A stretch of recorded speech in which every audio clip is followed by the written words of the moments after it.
চলে আসলাম কাছড়াপাড়ার ভগ্নস্তূপ প্রায় বাঘের মসজিদ। তো পিছনে যে মসজিদটা আছে এটা পুরোপুরি জরাজীর্ণ, গাছপালা আগাছা ভরে গেছে। প্রাচীন ইতিহাসকে এই মসজিদটা এখন বহন করে চলছে। আমার পিছনে আছে বাঘের মসজিদ।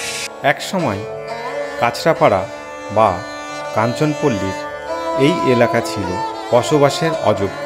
তখন ছিল মোগল পিরিয়ড। মোগল সম্রাট ঔরঙ্গজেব ছিল দিল্লির বাদশাহ এবং তার মামা শায়েস্তা খাঁকে 1680 সালে বাংলার সুবেদার করে পাঠান। শায়েস্তা খাঁ তার রাজ্যের যারা একটু ভুল ত্রুটি করত তাদেরকে নির্বাসন স্বরূপ বসবাসের অযোগ্য এই কাছড়াপাড়ার কাঞ্চনপল্লী অঞ্চলে নির্বাসন দেওয়া হতো। এই রকম নির্বাসিত ব্যক্তিদের মধ্যে অন্যতম ছিল আহমেদ বেগ বা মালেক বরখোরদার বা মল্লিক খোরদার। কাছড়াপাড়া বা কাঞ্চনপল্লী ছিল এমনই এক বসবাসের অযোগ্য জলাভূমি। আহমেদ বেগ বা মালেক বরখোরদার এই জায়গাকে চাষের যোগ্য করে তোলে এবং প্রচুর রং বেরঙের ফুলের বাগান তৈরি করে। তার ফলে এই জায়গাটি অনেক ডেভেলপ হয়। অনেক মুসলমান পরিবার এখানে বসবাস করতে শুরু করে। 1686 সালে আরবি ক্যালেন্ডার হিসাবে 1107 হিজরিতে তাদের প্রার্থনা গৃহ হিসাবে এই বাঘের মসজিদ নির্মাণ করা হয়। মসজিদটির চারিপাশে ফুলের বাগান ছিল বলেই মসজিদটিকে বাঘের মসজিদ অর্থাৎ ফুলের বাগান বা বাঘের মসজিদ বলা হয়।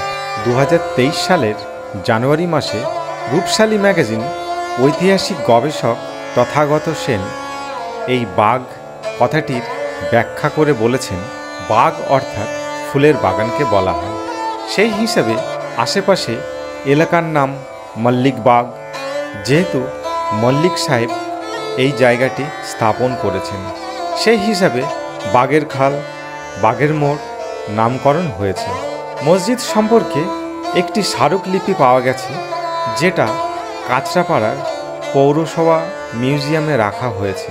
তাতে লেখা আছে মসজিদের নির্মাণকাল 1686 সাল তথা আরবি ক্যালেন্ডার হিসাবে 1107 হিজরি এবং আরবি ভাষায় লেখা আছে অফ জালু জিক্রি লা ইলাহা ইল্লাল্লাহ মুহাম্মদ রাসূলুল্লাহ আবু বকর ওমর ওসমান ও হায়দার 1107 হিজরি।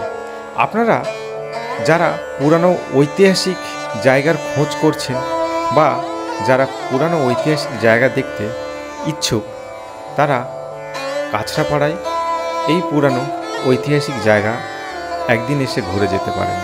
এছাড়া কাছড়াপাড়ার দর্শনীয় ঐতিহাসিক জায়গার মধ্যে আছে রানী রাসমণি ঘাট, কাছড়াপাড়ার রথতলার কৃষ্ণরায় মন্দির এবং কাছড়াপাড়া স্টেশনের পাশে রঘু ডাকাতের ডাকাতকালী মন্দির।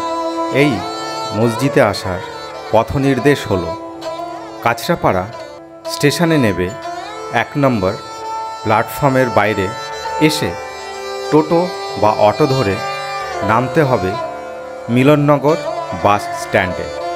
তারপর সেখান থেকে 5 মিনিট হাঁটা পথ যেতে হবে আদর্শ সংঘের খেলার মাঠে। মাঠের ঠিক উল্টো দিকেই লতাপাতা, জরাজীর্ণ এবং ধ্বংসস্তূপ দেখতে পারবেন।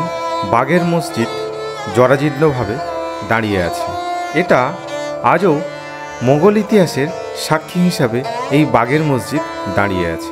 ভিডিওটা যদি ভালো লেগে থাকে তাহলে চ্যানেলটি সাবস্ক্রাইব করবেন এবং লাইক, শেয়ার, কমেন্টস করতে ভুলবেন না। তাহলে আজকের মতো রাখি। হরে কৃষ্ণা।